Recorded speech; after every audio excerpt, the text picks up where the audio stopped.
ಬಹಳ ಪ್ರಮುಖವಾಗಿ ಧರ್ಮಸ್ಥಳದ ಸೌಜನ್ಯ ಅತ್ಯಾಚಾರ ಮತ್ತು ಕೊಲೆ ಪ್ರಕರಣಕ್ಕೆ ಸಂಬಂಧಪಟ್ಟಂತೆ ಸುಪ್ರೀಂ ಕೋರ್ಟ್ ಈಗ ರಾಜ್ಯ ಸರ್ಕಾರ ಮತ್ತು ಸಿಬಿಐಗೆ ನೋಟಿಸ್ ಅನ್ನು ಕೊಟ್ಟುಬಿಟ್ಟಿದೆ.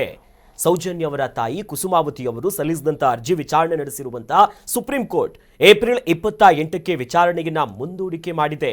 ಈ ಮೂಲಕ ಸೌಜನ್ಯ ಪ್ರಕರಣಕ್ಕೆ ಮತ್ತೆ ಮರುಜೀವ ಬಂದುಬಿಟ್ಟಿದೆ. 2012ರಿಂದ ಈ ಕ್ಷಣದವರೆಗೂ ಕೂಡ ಆ ಹೆಣ್ಣುಮಗಳಿಗೆ ನ್ಯಾಯ ಸಿಗಬೇಕೆನ್ನುವಂಥ ನಿರಂತರ ಹೋರಾಟ ಆಗ್ತಿತ್ತು. ಈಗ ಸುಪ್ರೀಂ ಕೋರ್ಟಿನ ದ್ವಿಸದಸ್ಯ ಪೀಠದ ಮುಂದೆ ಮತ್ತೆ ಬಂದು ಕದತಟ್ಟುವಂಥ ಕೆಲಸ ಆಗಿದೆ. ಈಗ ವೈದ್ಯಕೀಯ ಪುರಾವೆ ಇಲ್ಲ ಅಂತೇಳಿ ಒಂದ್ಸರಿ ತಿರಸ್ಕಾರ ಆಗಿತ್ತು. ಈಗೇನೋ ವೈದ್ಯಕೀಯ ಪುರಾವೆಗಳನ್ನು ಸಲ್ಲಿಸಿದ್ದಾರೆ ಅನ್ನುವಂಥ ಮಾಹಿತಿ ಬರ್ತಾ ಇದೆ. ಹಾಗಾಗಿ ಇದನ್ನು ಏಪ್ರಿಲ್ 28ಕ್ಕೆ ವಿಚಾರಣೆಗೆ ಮುಂದೂಡಿದ್ದಾರೆ. ವಿಚಾರಣೆ ಏಪ್ರಿಲ್ 28ಕ್ಕೆ ಆಗುತ್ತೆ. ಹೌದು. ಹಾಗಾಗಿ ಒಂದು ದೊಡ್ಡ ಇಡೀ ರಾಜ್ಯ ದೇಶಾದ್ಯಂತ ಒಂದು ಸಂಚಲನ ಮಾಡಿರುವಂಥ ಕೇಸ್ ಇದು. ಹೌದು. ತುಂಬ ದೊಡ್ಡ ಮಟ್ಟದ ಅಸಹಾಯಕ ಫ್ಯಾಮಿಲಿ ಅಂತ ಹೇಳ್ಬೋದು.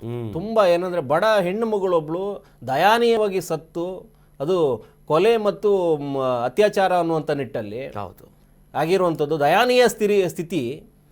ಅದಾದ ನಂತರದಲ್ಲಿ ನಾಟಕೀಯ ಬೆಳವಣಿಗೆಗಳೇನೇನಾದೋ 2013ರಲ್ಲಿ ಸುಪ್ರೀಂಗೆ ಅದನ್ನು CBIಗೆ ಒಪ್ಪಿಸಲಾಗುತ್ತೆ. 2023ರಲ್ಲಿ ದೋಷಾರೋಪ ಸಂತೋಷ್ ರಾವ್ನ ಬಿಡುಗಡೆ ಮಾಡಲಾಗುತ್ತೆ. ಸಾಕ್ಷ್ಯಾಧಾರಗಳ ಕೊರತೆ ಆಗುತ್ತೆ. ಮತ್ತೆ ಈಗ ಅದಕ್ಕೆ ಚುರುಕು ಮುಟ್ಟಿ ಈಗ ಏಪ್ರಿಲ್ 28ಕ್ಕೆ ವಿಚಾರಣೆಗೆ ಕೈಗೆತ್ಕೊಂಡಿದ್ದಾರೆ. ಕುಸುಮಾವತಿ ಅಂದರೆ ಆಕೆ ತಾಯಿ ಮೇಲೂ ಕೂಡ ಆರೋಪ ಕೆಲವರು ಮಾಡಿದ್ರು. ಮಗಳ ಸಾವಲ್ಲಿ ಈಕೆ ಏನೋ ಒಂದು ಗಿಟ್ಟಿಸ್ಕೊಳ್ತಾ ಇದ್ದಾರೆ ಅನ್ನುವಂಥ ನಿಟ್ಟಲ್ಲೂ ಕೂಡ ಮಾತಾಡಿದ್ರು. ಹಂಗಾಗಿ ತುಂಬ ನೊಂದ ಫ್ಯಾಮಿಲಿ ಅದು. ಹೌದು. ಏನೇ ಬೇಕಾದ್ರೆ ಆಗಿರಲಿ, ಮಕ್ಕಳನ್ನ ಮಾರ್ಕೊಂಡು ತಿಂದು ಬದುಕ್ತೀನಿ ಅನ್ನುವಂಥ ಫ್ಯಾಮಿಲಿ ನನಗೆ ಗೊತ್ತಿದ್ದಂಗೆ ಇರೋದಕ್ಕೆ ಸಾಧ್ಯ ಇಲ್ಲ. ನಾವು ಮನುಕುಲದ ಅಡಿಯಲ್ಲೇ ಇದ್ದೀವಿ. ಹಾಗಾಗಿ ಮನುಷ್ಯತ್ವ ಆ ಮಟ್ಟಕ್ಕೆ ಸತ್ತು ಬದುಕ್ತೀವಿ ಅನ್ನುವಂಥದ್ದನ್ನು ಸಾಯಿಸಿ ಬದುಕ್ತೀನಿ ಅನ್ನುವಂಥ ನಿಟ್ಟಲ್ಲಿ ಯಾವುದೇ ಫ್ಯಾಮಿಲಿ ಹೋಗ್ಲಿಕ್ಕಿಲ್ಲ. ಯಾವುದೇ ಗೊತ್ತಿಲ್ಲ, ಆ ಮಟ್ಟಕ್ಕೆ ಎಲ್ಲ ಕೆಲವೊಂದಷ್ಟು ಆರೋಪಗಳು ಅವ್ರ ಮೇಲೆ ಹೊತ್ಕೊಂಡ್ರು. ಮನೆ ಕಟ್ಟಿದ್ದೇ ತಪ್ಪು ಅನ್ನುವಂಥ ನಿಟ್ಟಲ್ಲಿ ಮಾಡಿದ್ರು. ಸತ್ತಿರುವ ನೆನಪಲ್ಲಿ ಬದುಕುವವರು ಬದುಕಬೇಕಲ್ಲ. ಹಂಗಾಗಿ ಏನೋ ಒಂದು ನಡೆದಿರುತ್ತೆ, ಏನೋ ಒಂದು ಆಗ್ತಾ ಇರುತ್ತೆ. ಹಂಗಂತ ಅವರಿಗೂ ಒಂದಷ್ಟು ಆದಾಯಗಳಿದ್ದಾವೆ. ಹೋಟೆಲ್ ಎಲ್ಲ ಮಾಡ್ಕೊಂಡಿದ್ದಾರೆ ಅವರು. ಆ ನಿಟ್ಟಲ್ಲಿ ಅವ್ರು ಮನೆ ಕಟ್ಕೊಂಡ್ರು. ಅದನ್ನೂ ಕೂಡ ಇವರೇನು ಹೋರಾಟದ ಹಾದಿಯಲ್ಲಿ ಸೆರಗೊಡ್ಡಿ ಬೇಡ್ಕೊಂಡು ಬಂದು ಮನೆ ಕಟ್ಕೊಂಡ್ರು. ಲಕ್ಷಾಂತರ ರೂಪಾಯಿ, ಕೋಟ್ಯಾಂತರ ರೂಪಾಯಿ ಅನ್ನುವಂಥ ನಿಟ್ಟಲ್ಲಿ ಆರೋಪಗಳು ಬಂದು, ಒಂದು ಕಡೆ ಮಗಳ ಸಾವು, ಇನ್ನೊಂದು ಕಡೆ ನಿತ್ಯ ನಿರಂತರವಾಗಿ ಇವ್ರುಗಳದ್ದೇ ಸಾವು. ಹೌದು.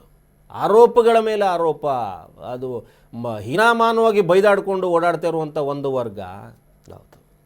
ಈ ದೊಡ್ಡವರ ಬಾಲ ಬಡಿತ ಈ ಮನೆಯನ್ನು ಕುಗ್ಗಿಸೋದಕ್ಕೆ, ಈ ಮನಸ್ಸುಗಳನ್ನು ಕುಗ್ಗಿಸೋದಕ್ಕೆ ಒಂದು ವರ್ಗ ಪ್ರಯತ್ನ ಪಡ್ತಾನೆ ಇತ್ತು. ಜೊತೆಯಲ್ಲಿ 2012 ಅಕ್ಟೋಬರ್ 9ನೇ ತಾರೀಕು ಹೋಗುತ್ತೆ ಆ ಮಗು. ಅದಾದ ನಂತರದಲ್ಲಿ ಅವರ ಬೆನ್ನೆಲುವಾಗಿ ನಿಂತ್ಕೊಂಡಿರುವಂಥ ಒಂದು ತಂಡ, ಒಂದು ಕಡೆ ಆರೋಪ ಹೊತ್ತಂತ ಒಂದು ಕಡೆ ತಂಡ ಆದರೆ, ಇನ್ನೊಂದು ಕಡೆ ಫ್ಯಾಮಿಲಿ ಜೊತೆಗೆ ನಿಂತ್ಕೊಂಡಿರ್ತೀವಿ, ಸೌಜನ್ಯ ಸಾವಿಗೆ ನ್ಯಾಯ ಕೊಡ್ತೀವಿ ಅನ್ನುವಂಥ ನಿಟ್ಟಲ್ಲಿ ಹೋರಾಟ ಮಾಡಿದಂಥವ್ರು. ಅದರಲ್ಲಿ ಕೆಲವರು ನಾಲ್ಗೆ ಹರಕರು ಇದ್ದರು. ಅದು ಹಾಗಾಗಿ ಕೆಲವೊಂದಷ್ಟು ಕೆಲಸ ಎಲ್ಲ ಉಲ್ಟಾ ಹೊಡೆದಿದ್ದು. ಹೌದು. ಎಲ್ಲರನ್ನೂ ಆ ರೀತಿ ತಗೊಳಕ್ಕಾಗಿಲ್ಲ. ಇವತ್ತಿಗೂ ನಿರಂತರವಾಗಿ ಆ ಹೋರಾಟವನ್ನು ತಗೊಂಡು ಬಂದಿರುವಂಥದ್ದು. ಎಷ್ಟೇ ಮಾತಾಡಲಿ, ಏನೇ ಮಾತಾಡಲಿ, ಕೆಲವೊಬ್ಬರು ಏನು ತಗೊಂಡ್ಬಂದಿದ್ದಾರೆ ಇವತ್ತಿನವರೆಗೆ ಹೋರಾಟವನ್ನು ನಿತ್ಯ ನಿರಂತರವಾಗಿಸ್ಕೊಂಡಿದ್ದರಿಂದ ಕೆಲವೊಂದಷ್ಟು ಪುಷ್ಟಿ ಸಿಕ್ಕಿದೆ. ಇವತ್ತು ಕುಸುಮಾವತಿಗೆ ಸುಪ್ರೀಂ ಕೋರ್ಟ್ ಮೆಟ್ಲು ಹತ್ಕೊಳ್ಳೋದಕ್ಕೆ ಶಕ್ತಿ ಇಲ್ಲ. ಶಕ್ತಿ ತುಂಬಿದವರು ಈ ಹೋರಾಟಗಾರರು, ನೈತಿಕ ಬಲ ತುಂಬಿದವರು ಆ ಹೋರಾಟಗಾರರು. ಹಾಗಾಗಿ ಮಹೇಶ್ ಶೆಟ್ಟಿ ತಿಮ್ರೋಡಿ ಇರ್ಬೋದು, ಮಟ್ಟಣ್ಣ ಇರ್ಬೋದು, ಸಂತೋಷ್, ಅದೇ ಒಂದಷ್ಟು ವಕೀಲರು ಅವರಿಲ್ಲ, ಜಯಂತ ಎಲ್ಲ ಇದ್ದಾರೆ.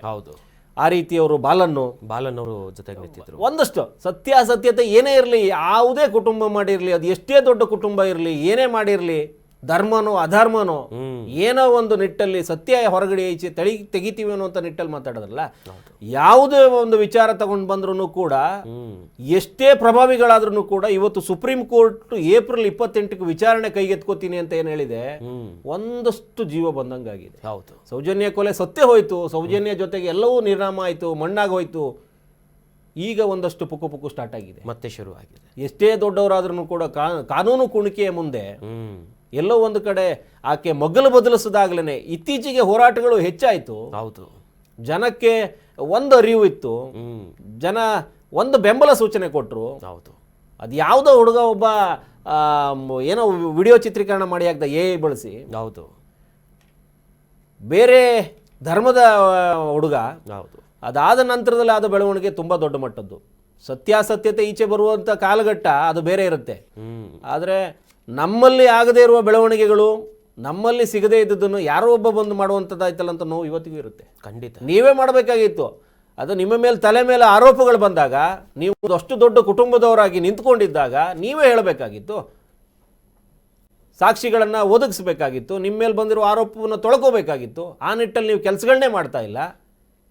ನೀವು ಸುದ್ದಿಗಳು ಮಾಡಿದವ್ರ ಮೇಲ್ಗಡೆ ನೀವು ಎಲ್ಲ ತಗೊಂಬಂದ್ಬಿಟ್ಟು ಸ್ಟೇ ತಗೊಂಬಂದ್ಬಿಟ್ಟು ನಿಲ್ಸ್ಕೊಂತೀರಿ. ನಿಮ್ಮ ಮೇಲೆ ಅನುಮಾನದ ತೂಗತಿ ನೀವೇ ತುಂಬಿಸ್ಕೊಂಡಿರೋದು, ಹೌದು, ನೀವೇ ಹೇಳ್ಕೊಂಡು ಹೋಗ್ತಾ ಇರುವಂಥದ್ದು.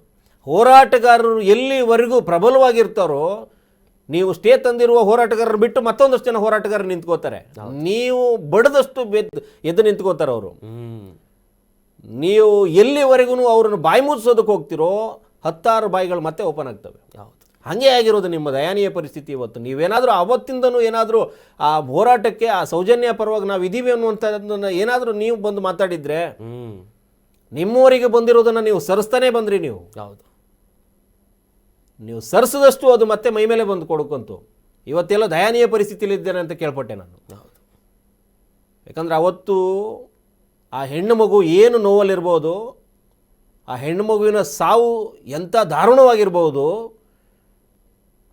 ಇಡೀ ದೇಶ ಒಂದು ಸರಿ ತಿರುಗಿ ನೋಡಿತ್ತು. ಇಂಥ ಒಂದು ಸಾವಾಯ್ತಲ್ಲ ಅನ್ನುವಂಥ ನಿಟ್ಟಲ್ಲಿ ಮಾತಾಡಿತ್ತು. ಅದು ಕೆಲವೊಂದು ಕಡೆ ಜೀವ ಬರುವಂಥ ಕಾಲ ಮತ್ತೆ ಬಂತ ಅನ್ನುವಂಥದ್ದು ಕೂಡ ಇಲ್ಲಿ ಕಾಣಿಸ್ತಾ ಇದೆ. ಎಲ್ಲೋ ಒಂದು ಕಡೆ ಇದು ಸಿಗುತ್ತೆ, ಇದಕ್ಕೊಂದು ನ್ಯಾಯ ಸಿಗುವಂಥ ಪಥ ಮತ್ತೆ ಕಾಣಿಸ್ತಾ ಅಂತ ಈ ನಿಟ್ಟಲ್ಲಿ ನೋಡಿದ್ರೆ ಎಲ್ಲೋ ಒಂದು ಕಡೆ ಮತ್ತೆ ನಾವು ಸೌಜನ್ಯ ಕೇಸಲ್ಲಿ ಮತ್ತೆ ಮರು ತಿರುವು ಮಾಡಿತು. ಸೌಜನ್ಯ ಸತ್ತಲ್ಲೇ ಒಂದು ಮಗ್ಗಲು ಬದಲಿಸಿದ್ಲು. ಆಕೆಯಿಂದ ಮತ್ತೊಂದಷ್ಟು ಬೇರೆ ಬೇರೆ ಕೇಸ್ಗಳು ರೀಓಪನ್ ಆಗೋ ಅಸಹಜ ಸಾವು ಪ್ರಕರಣಗಳು ಒಂದಷ್ಟು 74-75 ಕೇಸ್ಗಳು ಅದೆಲ್ಲ ಮತ್ತೆ ಮರು ತನಿಖೆಗೆ ಕೊಟ್ಟಿದ್ದಾರೆ. ಸಾಕ್ಷಿಗಳನ್ನ ಕೇಳಿದೆ. ಹೀಗೆಲ್ಲ ನೋಡ್ತಾ ಹೋದ್ರೆ ಈ ಆ ಕ್ಷೇತ್ರ ಸಂಬಂಧಪಟ್ಟಂಗೆ ಅಲ್ಲೆಲ್ಲಿ ಏನೇನು ಅನಾಚಾರಗಳು, ಅತ್ಯಾಚಾರಗಳು ನಡೆದಿದ್ದಾವೆ ಅಂತ ಏನೋ ಹೇಳ್ತಾ ಇದ್ದಾರೆ. ಒಂದು ಪುಷ್ಟಿ ಸಿಗ್ತಾ ಹೋಗುತ್ತೆ. ನೀವೆಲ್ಲರೂ ಕೂತ್ಕೊಂಡು ಅಲ್ಯಾರನ್ನ ಮೆಚ್ಚೋದಕ್ಕೋಸ್ಕರ ಇಲ್ಲಿಯ CM ಅನ್ನ, ಅಲ್ಲಿಯ ಪ್ರಧಾನಿಯನ್ನ ಏನೋ ಮಾಡ್ತೀನಿ ಅನ್ನುವಂಥ ನಿಟ್ಟಲ್ಲಿ ಹೋದ್ರು ಅಲ್ಲೇ ಅನುಮಾನಗಳು ನಿಮ್ಮ ಮುಂದೆ ಹೊತ್ತುಗಳು ಹುಟ್ಕೊಂಡ್ಬಿಟ್ಟು.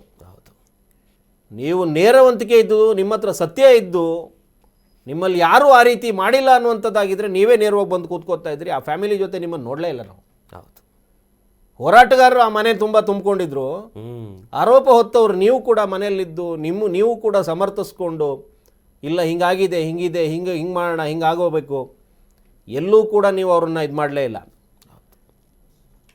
ಹೋರಾಟಗಾರನ ನೆಚ್ಕೊಂಡೇ ಇವತ್ತಿಗೂ ಬಂದಿದೆ. ಸುಪ್ರೀಂ ಕೋರ್ಟ್ ಮತ್ತೆ ವಿಚಾರಣೆಗೆ ತಗೊಂಡಿದೆ. ನ್ಯಾಯದ ನಿರೀಕ್ಷೆಯಲ್ಲಿ ಜನ ಇದ್ದಾರೆ. ಅಂದರೆ ಮತ್ತೆ ಈ ಪ್ರಕರಣ ಈ ರಾಜಕೀಯ ಬಣ್ಣ, ಧಾರ್ಮಿಕ ಬಣ್ಣ ತಗೊಂಡು ಇನ್ನೊಂದು ಮಗ್ಲಲ್ಲಿ ಹೋಗಿಲ್ಲ ಅಂತಂದರೆ ಸಾಕಿತು. ಈಗ ಅವರು ಯಾರೋ ಒಬ್ಬ ವಿಡಿಯೋ ಮಾಡಿದಾಗಲೂ ಹಾಗೆ ಅಂದ್ಕೊಂಡಿದ್ರು. ವಿಡಿಯೋ ಮಾಡಿದಾಗ ಅದಕ್ಕೊಂದು ಮತದ ಬಣ್ಣ ಕಟ್ಟಲಾಯಿತು, ಧರ್ಮದ ಬಣ್ಣ ಕಟ್ಟಲಾಯಿತು. ನೀವೆಲ್ಲಿ ಹೋಗಿದ್ವಿ? ಸತ್ಯಾಸತ್ಯತೆ ಬಿಚ್ಚಿಡೋಣ, ಆಮೇಲೆ ನೋಡೋಣ. ಒಬ್ಬರ ಮೇಲೆ ಆರೋಪ ಬಂದಾಗ ನೀವೆಲ್ಲೂ ಹೋಗಿದ್ರಿ? ನಿಮ್ಮ ಬಾಯಿ ಯಾಕೆ ಬೀಗ ಹಾಕೊಂಡಿತ್ತು?